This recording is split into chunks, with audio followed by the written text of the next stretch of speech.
కష్టపడమంటాడు. ఆయన కష్టపడేవాడు, వ్యవసాయం చేసేవాళ్ళు. ఉమ్, వ్యవసాయ కుటుంబం నుంచి వచ్చినండి కదా, వాళ్ళకి ఏముంటుంది ఆ రోజుల్లో. మా అమ్మ నాన్న కూడా చదువుకోలేదు. ఉమ్. సో వాళ్ళు జనరల్ నాలెడ్జ్ అంతే వాళ్ళకి. 6 సంతానంలో మీరు ఆఖరి వారని విన్నాను సార్. అవును. ఆ చిన్న వాళ్ళకి మాత్రం చాలా తెలివితేటలు ఉంటాయని విన్నాను. ఏం లేదండి, కష్టం అమ్మా, కష్టపడాలా, అంతేనంటారా కష్టం, క్యాలిక్యులేషన్స్, సార్?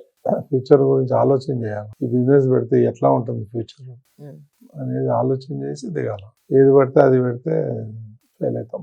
పోనీ ఇప్పుడు మీరు మీ పిల్లలకి చూడరా ఇది లైఫ్, ఇది ఖచ్చితంగా పాటించు ఏది ఏమైనా సరే అని మీరు చెప్పిన పాయింట్ అంటే ఏం చెప్తారు? అన్నీ అండి, చిన్నప్పటి నుంచి నా దగ్గర పెరిగారు పిల్లలు. ఉమ్. సో వాళ్ళకి అన్నీ తెలుసు. మనం ఏం చెప్పక్కర్లేదు. మనకేం చెప్పాలి, నాకన్నా నాలెడ్జ్ ఎక్కువ ఉంది ఇద్దరికి. ఆ, నా వాళ్ళతో పిల్లలతో ఇబ్బంది లేదు. అసలు మీ వైపు నుంచి ఏమి family side zero problem. Problem అని కాదు సార్. యాక్చువల్లీ అంటే మనం డబ్బుంది చేతిలో, కావాల్సినంత ఏం పరిచయం. లేదండి, డబ్బు ఏం లేదు. సరే పోనీ బోల్డ్ అంతా ఫెమిలియారిటీ ఉంది. సో పిల్లలు అట్లీస్ట్ మా నాన్న మాకు ఈ పాయింట్ చెప్పాడు చేతులు, ఇది ఖచ్చితంగా నేను పాటించాలి. అప్పు చేయొద్దని చెప్తానండి. That's so nice. That's what I am saying. So డబ్బులు ఉంటే వ్యాపారం చేయాలి, లేకపోతే ఇంట్లో కూర్చోవాలి. నాకు ఎక్కడ రూపాయి అప్పలేదండి, బ్యాంకులో కానీ బయట కానీ ఆడ కూడా. నేను ఎవరికి బాకీ లేదు. నాకు అది పెద్ద ఎసెట్ కదా. నిజం సార్. సాయంత్రం ఆఫీస్ రాగానే సాయంత్రం ఒక ముద్ద తిని పడుకుంటే నిద్రపోవాలి, కానీ ఇవన్నీ ఎందుకు తలకాయ నొప్పులు. నిజం నిజం.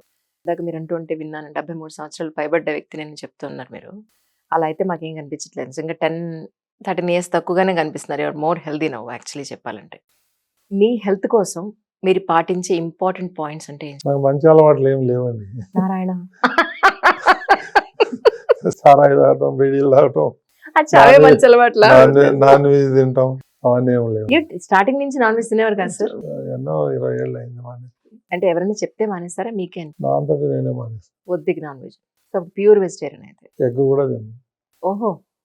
డాక్టర్ అంటాడు ఏదో విటమిన్ ప్రోటీన్. భయం లేదా మీ ఆరోగ్యం గురించి మరి మీకు? ఏమని బాగానే ఉన్నాయి. అంటే ప్రోటీన్ తినకపోతే ఏదో లాస్ అవుతుందనో వేరే ఎగ్గే ఉన్నాయి, ప్రోటీన్ ఇంకేం లేవా, చాలా ఉన్నాయి కదా సప్లిమెంటరీ. నిజం. కానీ మీ ఈ 70 ఏళ్ల జీవితంలో మీరు నేర్చుకున్నది ఏంటంటే ఏం చెప్తారు సార్? చాలా నేర్చుకున్నాను. జీవితం చదివేశానండి, కష్టాలు పడ్డాము. ఈరోజు ఈ స్థాయికి రేవంటే ఉట్టిగానే వచ్చారండి. Exactly sir. చాలా స్ట్రగుల్ చేసి జీవితంలో దాదాపు 16-17 గంటల రోజు పని చేసుకోవాలి. నా వైఫ్ కూడా కష్టపడి పనిచేసి, ఆమె కూడా బిహెచ్ఎల్ ఎంప్లాయీ. సో అట్లా ఇద్దరం కలిసి పనిచేసి పిల్లల్ని పెంచి వాళ్ళని పెద్దలు చేసి చదివించి ఈ స్టేజ్కి వచ్చాం.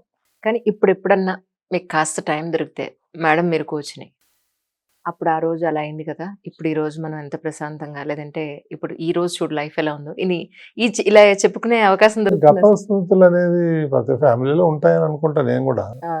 అదేవిధంగా అప్పుడప్పుడు నెమరేసుకుంటా ఉంటాం, ఆ రోజు అట్లా, ఈ రోజు ఇట్లా. వాట్ అబౌట్ సినిమాలు సార్? సినిమాలు చూస్తూ ఉంటారా? తక్కువ అంతేనా? చూడండి. ఎన్నాళ్ళు లాస్ట్ సినిమా చూసి మీరు? ఎన్టీ రామారావు సినిమాలు లేవు కదా పోయేది. సో మొత్తం ఫ్యానిజం అంతా అక్కడే ఉంది ఇది. అప్పుడప్పుడు ఏదైనా మంచి సినిమా వస్తే హోమ్ థియేటర్ ఉంది, అందులో చూస్తాం. అప్పుడప్పుడు ఏదన్నా 6 నెలలకు 1 ఏడాది కోటి. ఎస్పెషల్లీ మీ వరకు మీకున్న బాధ్యతలు, అయ్యో ఇది నేను చేయలేకపోతున్నానే అన్న పాయింట్ ఏదైనా ఉందా సార్? నాకైతే ఏం లేదండి. I reached high level. ప్రతి ఇంటర్వ్యూలో చెప్తా. అంతేనా? నాకు ఈ అవకాశం ఇచ్చింది వెంకటేశ్వర స్వామి, ఎంతవరకు ఇచ్చాడు నాకు తెలియదు, కానీ నాకు అవకాశం మాత్రం చంద్రబాబు నాయుడు గారు ఇచ్చేది. ఆయనకు జీవితాంతం నేను, నా కుటుంబ సభ్యులు అందరూ రుణపడి ఉంటాం. అది మాత్రం నేను తప్పకుండా చెప్పగలను. మీ ఆరోగ్యం కోసం యోగానా, జిమ్, వాకింగ్ ఇలాంటి ఆప్షన్స్ ఇస్తే నేను ఏమీ చేయనండి, ఓన్లీ వాకింగ్ చేస్తా కొంచెంసేపు. అది కూడా ఇంట్లో గార్డెన్ లో చేస్తా. ఇక్కడ హైదరాబాద్. అంటే ఇప్పుడు మరి ఫ్రీక్వెంట్ గా వచ్చి వెళ్తూ ఉన్నారు కదా సార్ హైదరాబాద్ కి, తిరుపతికి. సో మేడం ఏమంటున్నారు, నేను కూడా వస్తానంటున్నాను. వస్తాను. అవునా? కంపల్సరీ వస్తున్నాయి. మరి ఈసారి రాలేదు, అర్జెంట్ గా చంద్రబాబు నాయుడు వెళ్ళమంటే నేను వచ్చాను. 2-3 days కోసం. ఎప్పుడు నా ఎంబడే ఉంటాను.